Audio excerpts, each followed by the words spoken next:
So I've decided to end my silence, and I'm gonna try to keep like a vlog, a video blog, instead of trying to do the readings and stuff. Although I might still do some videos with cards, and for right now, I want to hopefully reach quite a few people with this message. And actually, I'm gonna send out assistants to help with the information and messages that I have to get through and across to, everybody really. But it's important that people realize how dire the situation on the earth is, and how many people have, or how many light workers or higher vibrating beings, highly evolved beings, have come to aid the earth in its ascension. And unfortunately, because of where we're from, or the fact that we are not well versed in the thought processes of humans and the earth plane, we get trapped, we get throttled, we get brutalized, we get stuck. It is very difficult for somebody who has a higher vibration to descend to the earth plane, period. It is absolutely traumatic, and it is absolutely difficult, to say the least, to be able to live a life not having memory or recollect, having to come in with our DNA programmed or activated to a certain plan or specific path, for our lives. But we have free will, so we can choose to veer from that.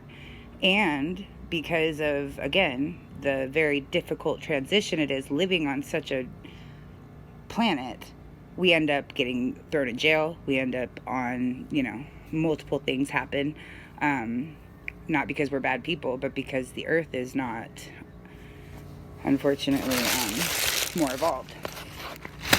So with that being said, we're talking, there's tons of highly evolved beings who have a high vibrating energy, who are here to help save you and the planet, who are homeless, who are locked up in jail, who are unfortunately struggling to survive because we don't understand how to survive here. Nobody can save you. We can step in and do what we have to save the planet. We are not willing to let Earth die. But you will not ascend until you realize that this is your fault. And it's not about blame, but it's about changing the trajectory of your path. Until Earth, I will know that humankind is ready and has ascended and has evolved when there is no more homelessness. Anybody who has a overabundance, who is not doing their part to level out the living circumstances, is not an evolved being and does not deserve their abundance. We are allowed to want to do more, be more, or compete, or have competitive nature. That's fine. But until everybody has the basics, there should not be rich and poor. You are denying your fellow brothers and sisters and your fellow human basic needs. When I did a paper when I was going to school briefly, or when I was in college briefly, I did I looked at the statistics about crime and drug use and different things, and the statistics tell you something's wrong. It is not drugs that drive crime. It is hunger. How much would it decrease if everybody had shelter and food? People do what they have to because they have families, they have children. People talk about white privilege. The other day I'm looking at this, Hispanic family, and the daughter with her big, pretty dress, and she's turning 15. Why is it any different? Everybody wants to be able to provide for their children. We are all the same. But people have to stop.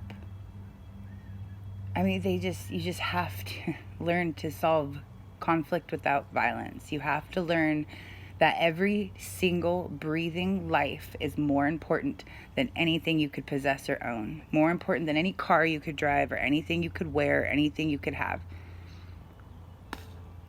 Regardless of what it looks like or who the person is, how is that person any less than you?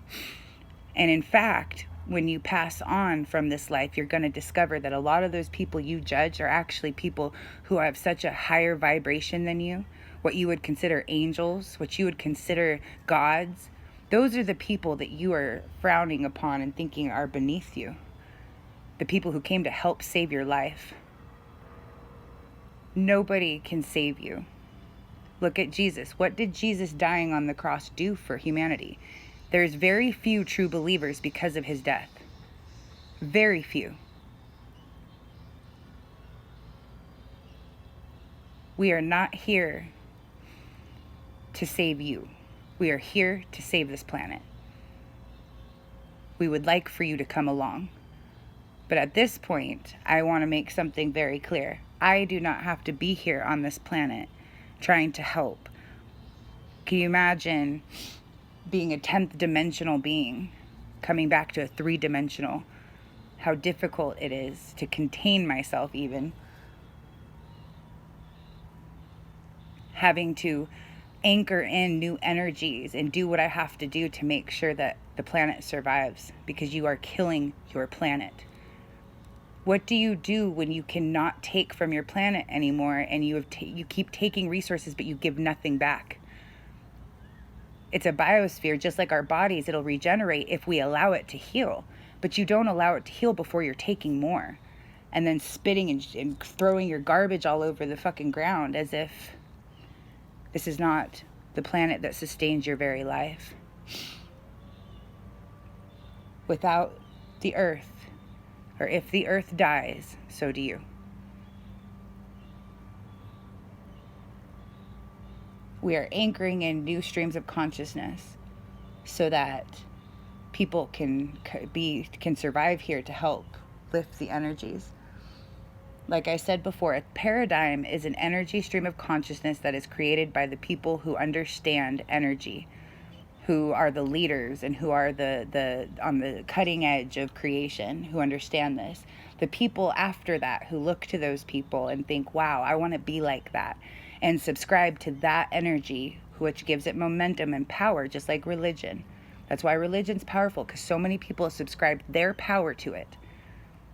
That's how you create streams of consciousness. That's what the Akashic Library is. It's a living library of energy consciousness that is forever. Like a fat cell. Once you create it, it never goes away. It just shrinks.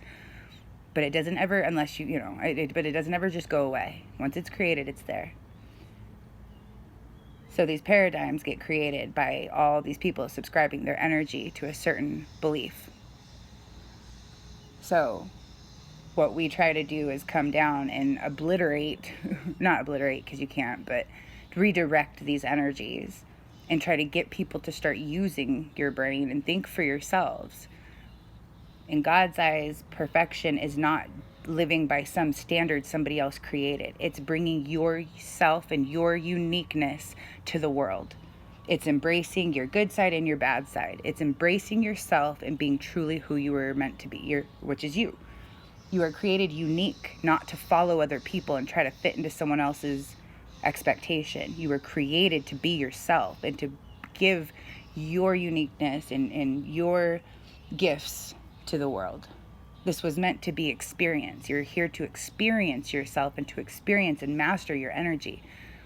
And it has been completely thwarted by greed and different, ways of living that have gotten you so far away from your spiritual truth that even light workers that have come to help, or angels that have come to help, have been completely thrown off course. They don't, there's very little belief on top of, having to try to, survive and everything else. It's very difficult. Nobody can save you. The only way is to look at every problem we see in the world and take our part and own our part in that. A lot of the problems come from unconsciously not, or your power going every which way unconsciously. You don't realize how powerful you truly are. That's what co-creation is. You are co-creators with God. You are a co-creator and not a creator, because if the things you thought of instantly manifested, we'd be in trouble probably. More trouble than we already are. I'm going to end this video, but I have a lot more to share. But I'm so sick of feeling like I'm talking to a wall. I see the changes throughout the world and even in my own circle that I know I'm contributing and I know it's making a difference. But